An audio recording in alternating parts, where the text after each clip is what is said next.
이제 예수님께서 이제 십자가에 죽기 전날 밤에 유월절 만찬을 제자들과 함께 하기 위해서 장소를 준비하는 것이 오늘 본문의 핵심 내용입니다. 유월절은 굉장히 중요한 의미를 가지고 있습니다. 예수님께서 이 유월절의 어린 양으로 유월절날 죽어야 구약의 예언이 성취가 됩니다. 출애굽기 12장에 보면 이 유월절이 나오죠. 이스라엘 백성들이 애굽에서 출애굽하는 그 날이 유월절입니다. 하나님께서는 이제 애굽을 심판하실 때 이스라엘 백성들을 살리고 구원하기 위해서 한 가지의 명령을 내리십니다. 어린 양을 죽여서 그 피를 문설주와 임방에 바르라는 것이었습니다.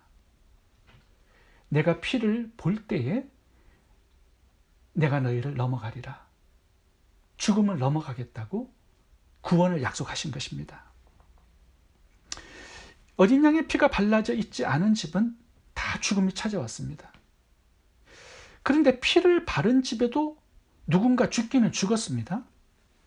그 집안 사람이 죽은 것이 아니라 그 집안 사람들을 대신해서 어린 양이 죽은 것입니다. 이게 유월절입니다. 죽음이 넘어가는데 예수님의 죽음 때문에 죽음이 넘어간 것입니다. 예수님은 유월절 어린 양으로 이 땅에 오셨습니다. 우리가 죽음을 넘어갈 수 있도록 하기 위해서 예수님이 우리를 대신해서 죽어야 했던 것입니다. 그것이 오늘날의 유월절입니다.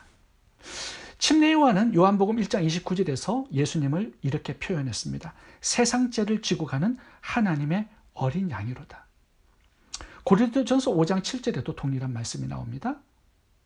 우리의 유월절 양, 곧 그리스도께서 희생되셨나니라. 예수님께서 출애굽 당시에 사람들을 대신하여 죽은 어린 양이 되신 것처럼 온 인류를 대신하여 죽으시는 하나님의 어린 양이 되기 위해서 이 땅에 오셨고 이제 이틀 후에 십자가에서 죽으셔야 하는 것입니다.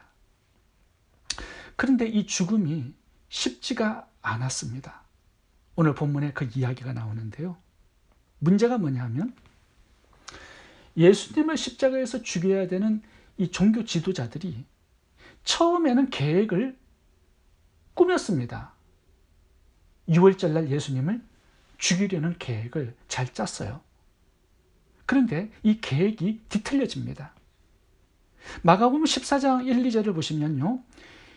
예수님이 그 당시에 백성들의 인기를 한몸에 받고 있었습니다. 그래서 예수님을 유월절날 죽이면 밀란이 일어날 수 있기 때문에 종교 지도자들이 유월절에 죽이는 것을 포기한 것입니다. 마가복음 14장 1, 2절을 제가 읽어보겠습니다. 이틀이 지나면 유월절과 무교절이라 대제사장들과 서기관들이 예수를 흉계로 잡아 죽일 방도를 구하며 이르되 밀란이 날까 하노니 명절에는 하지 말자 하더라. 유월절날 죽이기로 계획을 잡았지만 밀란이 일어날 것을 염려해서 그날에 이 죽일 것을 계획을 취소한 겁니다. 그렇게 되면 어떻게 되죠? 구약의 예언이 성취될 수가 없어요. 예수님은 인류의 구원자가 될 수 없고 우리는 구원받을 수가 없게 되는 것입니다. 엄청난 문제가 발생해요. 그런데 하나님의 말씀은 반드시 성취되죠. 6월절날 이틀 후에 예수님을 죽일 수 있는 길이 생겼습니다. 왜 그럴까요? 가룟 유다가 있었기 때문입니다. 제가 마가복음 14장 10절을 읽어보도록 하겠습니다. 12 중에 하나인 가룟 유다가 예수를 넘겨주려고 대제사장들에게 가매 그들이 듣고 기뻐하여 돈을 주기로 약속하니 유다가 예수를 어떻게 넘겨줄까 하고 그 기회를 찾더라. 이제 비밀리에 가룟 유다가 예수님을 종교 지도자들에게 은 30을 받고 넘겨줍니다. 가룟 유다가 등장하자 이 종교 지도자들이 취소했던 그 계획을 다시 한번 실행에 옮깁니다. 가룟 유다의 도움 때문에 취소한 그 계획을 다시 실행하게 되었다라는 거예요. 그래서 예수님께서 이제 출애굽기 12장 6월절의 어린 양으로서 예언을 성취하게 되었다는 것이죠. 모든 것은 인간이 역사를 주도하는 것 같이 보입니다. 근데 하나님께서 하나님의 말씀을 성취하기 위해서 하나님이 주관하시는 세상 역사라는 거죠. 대제사장들과 서기관들이 시간표를 통제하고 있는 것 같습니다. 사탄이 가룟 유다 속에 들어가서 이 사탄이 세상 역사를 통제하고 있는 것 같아 보입니다. 그런데 아니에요. 하나님께서 말씀하시고 정해두신 그 스케줄대로 하나님이 역사를 주관하시고 운영하시는 것입니다. 이 모든 세상의 역사가 하나님의 컨트롤 하에 있다는 것을 우리가 알아야 합니다. 오늘 본문에 가룟 유다를 살펴보도록 하겠습니다. 3절을 읽어봅니다. 12 중에 하나인 가룟이라 부르는 유다에게 사탄이 들어가니. 가룟 유다는 3년 반 동안 예수님을 따라다녔습니다. 동행했죠? 말씀도 들었고 기적도 보았고 사역도 했습니다. 정말 엄청난 은혜를 체험한 제자입니다. 그런데 어떻게 사탄이 가룟 유다 속에 들어갈 수 있었을까요? 왜 12 제자들 중에 유독 유다에게만 사탄이 들어갔을까요? 사실 베드로도 예수님을 3번 부인하지 않았습니까? 근데 베드로에게는 들어가지 않아요. 다른 제자들은 어떻습니까? 전부 다 똑같아요. 예수님을 이용해 먹기 위해서 따라다니고 있는 것입니다. 그런데 이 11 제자들에게는 사탄이 들어가지 않았고 가룟 유다에게만 사탄이 들어갔습니다. 왜 그랬을까요? 사탄은 가룟 유다만 표적으로 삼은 것이 아닙니다. 12 제자들을 다 표적으로 삼았습니다. 누가복음 22장 31절에 그 말씀이 나오는데 읽어보겠습니다. 시몬아 시몬아 보라, 사탄이 너희를 밀가부릇 하려고 요구하였으나, 여기 보시면 단수가 아니라 복수로 나옵니다. 너희를 밀가부릇 하려고. 그러니까 베드로만 아니에요. 가룟 유다만 아니에요. 12 제자 전체를 표적으로 먹잇감으로 삼은 것입니다. 사단이 노렸던 사람은 가룟 유다와 베드로만이 아니었습니다. 전 공동체였어요. 그런데 유독 가룟 유다만 먹잇감이 되어버렸습니다. 사탄은 11명은 실패하고 가룟 유다만 성공한 것입니다. 그렇다면 가룟 유다가 처음부터 예수님을 팔아먹을 사람으로 결정된 것일까요? 아니죠. 하나님께서는 그렇게 결정하시지 않습니다. 베드로전서 5장 8절을 보겠습니다. 여기 굉장히 중요한 말씀이 나옵니다. 사단이 누구를 표적으로 삼을까요? 읽어보겠습니다. 근신하라 깨어라, 너희 대적 마귀가 우는 사자같이 두루다니며 삼킬 자를 찾나니. 대상은 모든 성도들입니다. 너희는 믿음을 굳게 하여 저를 대적하라. 이는 세상에 있는 너희 형제들도 동일한 고난을 당하는 줄을 알미니라. 구약과 신약을 초월해서 사탄은요, 모든 성도들을 대상으로 공격하고 있습니다. 표적을 삼고 먹잇감을 삼고 있습니다. 가룟 유다만이 아니고 베드로만이 아니고 12 제자만이 아니라 모든 성도들이 그 표적의 대상입니다. 그런데 어떤 성도들은 성공하고 어떤 성도들은 실패합니다. 왜 그럴까요? 오늘 가룟 유다를 통해서 마귀의 표적과 먹잇감이 되는 성도들의 특징이 있다고 말씀합니다. 그게 뭐냐면 돈에 대한 욕심입니다. 가룟 유다에게 항상 따라 나오는 것이 뭐냐면 돈 문제예요. 오늘 본문의 5절을 보겠습니다. 그들이 기뻐하여 돈을 주기로 언약하는지라. 가룟 유다의 이야기에 항상 따라 나오는 것이 돈입니다. 요한복음 12장에도 보면 한 여인이 300데나리온 옥합을 예수님께 깨어드렸을 때 가룟 유다가 그 옆에서 뭐라고 얘기하냐면, 왜 이 옥합을 팔아서 가난한 자들을 구제하지 않느냐고 책망을 합니다. 12장 6절을 읽어보겠습니다. 이렇게 말하면 가난한 자들을 생각함이 아니요 저는 도적이라 돈깨를 맞고 거기 있는 것을 훔쳐갑니다. 3년 반 동안 예수님과 함께 하면서 이 공동체의 헌금을 빼돌리고 있었습니다. 그러면 그 빼돌린 횡령한 돈으로 무엇을 했느냐? 사도행전 1장 18절을 보니까 부동산에 투자했다고 기록되어 있습니다. 사도행전 1장 17절입니다. 이 사람은 본래 우리 수 가운데 참여하여 이 직무의 한 부분을 맡았던 자라. 이 사람이 불의의 삭수로 밭을 사고, 이 불의의 삭수로 밭을 샀다라고 말할 때 많은 사람들이 예수님을 팔아먹은 그 은 30으로 밭을 샀다라고 생각을 하는데 그렇지 않습니다. 가룟 유다는 은 30을 대제사장들에게 돌려주었습니다. 그게 불의한 삭실이 아니라 3년 동안 따라다니면서 훔친 그 돈이 불의한 삭시입니다. 이걸 가지고 뭘 했나? 부동산 투자를 한 거예요. 밭을 산 겁니다. 훔친 돈으로 말입니다. 다른 제자들은 예수님을 따르기 위해서 집도 버리고 건물도 다 버렸는데 가룟 유다는 버린 게 하나도 없어요. 오히려 돈을 훔치고 그 돈으로 재테크를 한 것입니다.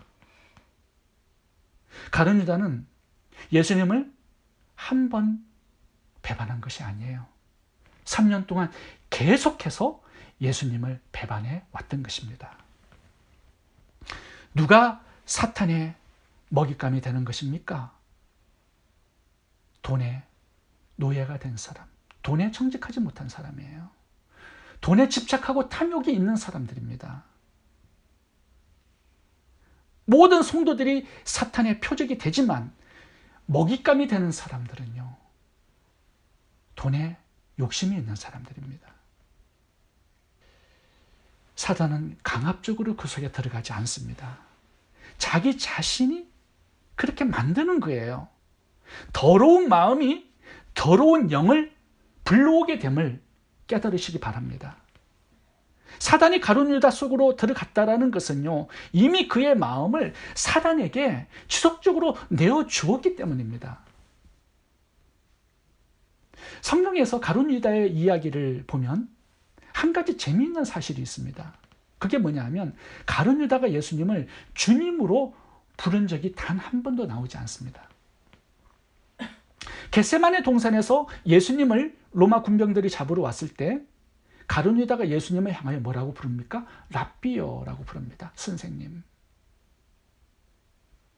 왜 가룟 유다가 3년 반 동안 다른 제자들은 예수님을 주님으로 고백하고 불렀지만 가룟 유다는 단 한 번도 예수님을 주님이라고 부르지 않았을까요? 그 이유가 뭘까요? 그의 주인은 주님이 아니라 돈이었기 때문입니다. 성경은 하나님과 돈을 절대로 함께 섬길 수 없다라고 말씀하죠. 가룟 유다는 주인의 재물을 맡은 정직한 청지기가 아니었습니다. 돈에 사로잡힌 노예였기 때문입니다.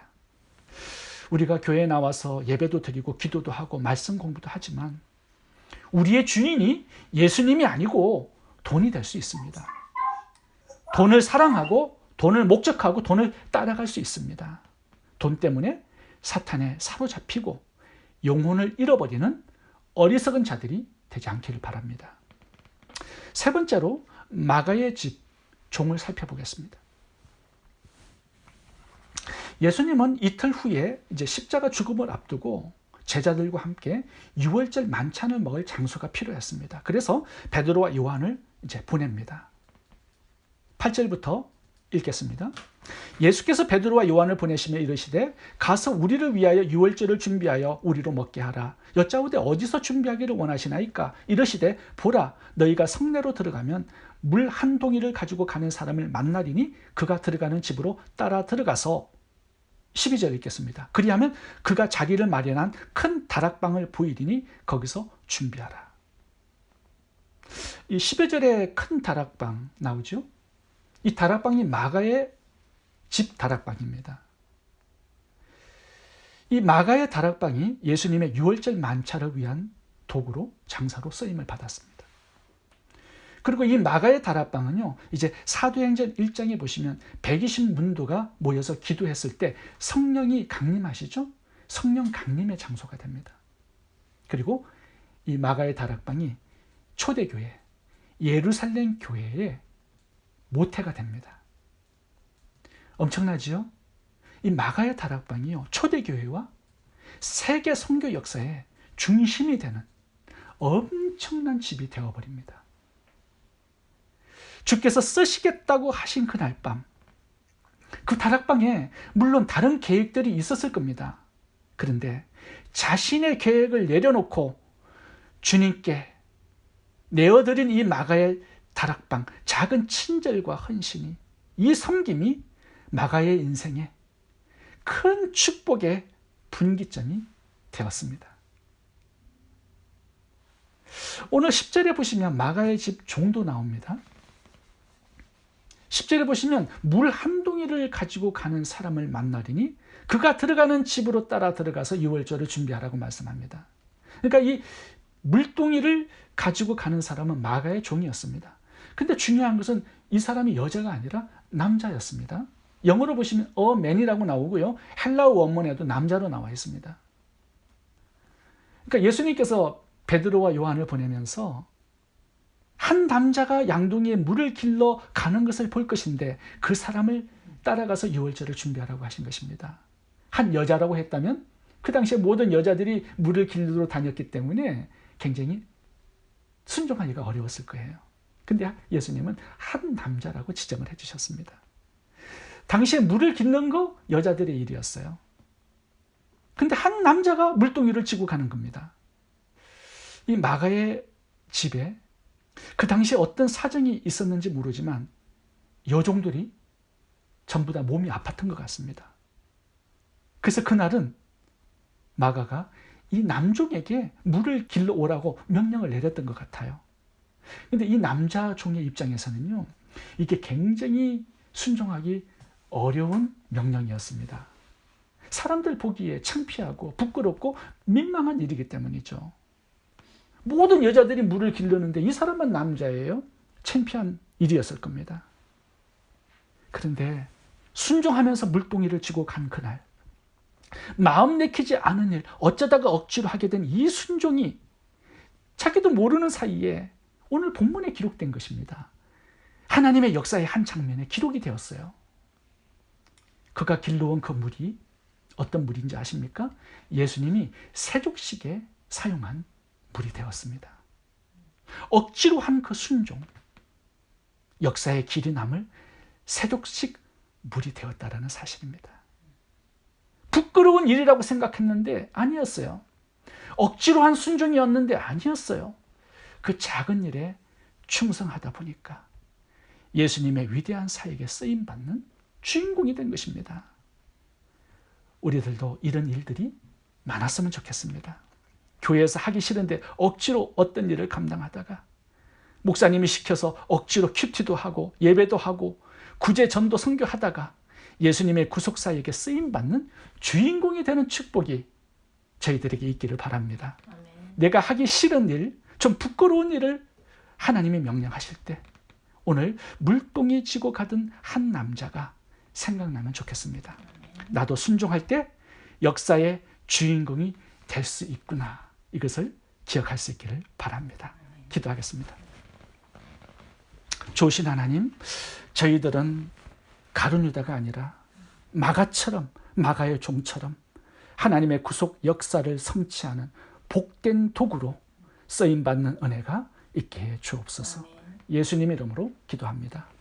아멘.